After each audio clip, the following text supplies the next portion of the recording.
ಅದರಲ್ಲಿ ಇದು ಬರೀ ಒಂದು ಅಂಶ ಮಾತ್ರ.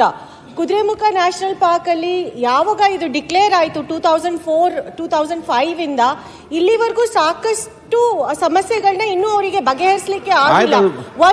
ಇಲ್ಲ ಸಭಾಧ್ಯಕ್ಷ, ತುಂಬಾ ಮುಖ್ಯವಾದ ವಿಚಾರ. ಯಾಕಂದ್ರೆ ಗಮನ ಸೆಳೆಯಬೇಕು ಬರ್ದು ಈಗ ಯಾರು ಕೇಳಿದ ಪ್ರಶ್ನೆ ಉತ್ತರ ಕೊಡಿ.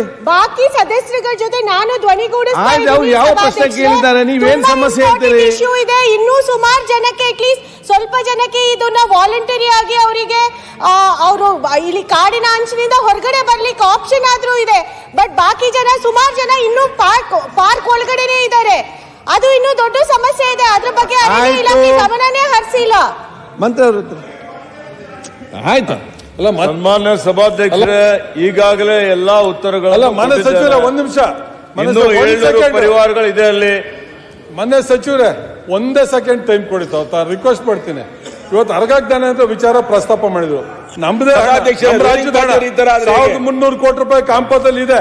ನಾವು ಕಟ್ಟರೆ ದುಡ್ಡನ್ನು ಕೊಟ್ಟರೆ ಸಾಕು. ಅವರು ಇವತ್ತು ಅಂತ ಕಾಡು ನೀವು ಬೆಳೆಸಕ್ಕಾಗಲ್ಲ. ಎಷ್ಟು ಕೋಟಿ ಖರ್ಚು ಮಾಡಿದ್ರು. ಇವತ್ತು ಗಿಡ ನೆಡಕ್ಕೆ ಅದಕ್ಕೆಲ್ಲ ಆ ರೀತಿ ಕಾಡು ನೀವೆಲ್ಲ ಬೆಳೆಸಕ್ ಸಾಧ್ಯ ಇಲ್ಲ.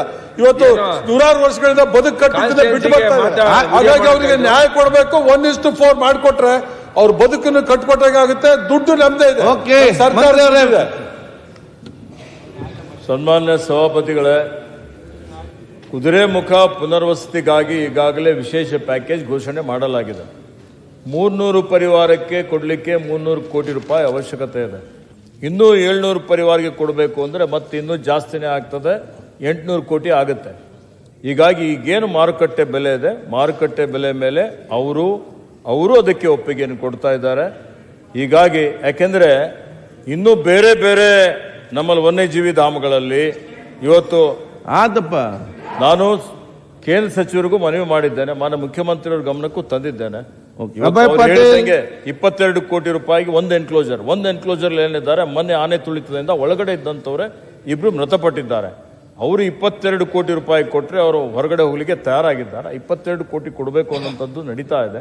ಬಾಕಿ 300 ಕೋಟಿ ರೂಪಾಯಿ ನಮ್ಮ ಕ್ಯಾಂಪದಲ್ಲಿ 1400 ಕೋಟಿ ಇದೆ. ಅದು ಹೋಗಿ ಮನದಟ್ಟು ಮಾಡಿಕೊಟ್ಟು ನಮಗೆ ಒಂದು 500 ಕೋಟಿ ಕೇಳಿದ್ದೇವೆ. ಕೊಟ್ಟರೆ ಇವರಿಗೆ ಪುನರ್ವಸತಿ ಮಾಡಲಿಕ್ಕೆ ತಕ್ಷಣವೇ ಅವರಿಗೆ ಪರಿಹಾರ ಕೊಟ್ಟು ಮಾಡುವಂತ ರೀತಿಯಲ್ಲಿ ಎಲ್ಲಾ ರೀತಿಯ ತಯಾರಿ ಮಾಡ್ತಾ ಇದ್ದಾರೆ. ಅಭಯ್ ಪಾಟೀಲ್, ದಯವಿಟ್ಟು ಗಮನ ಸಲ್ಲಿಸು, ಸೀಮಿತವಾಗಿ ಚರ್ಚೆ ಮಾಡಬೇಡಿ.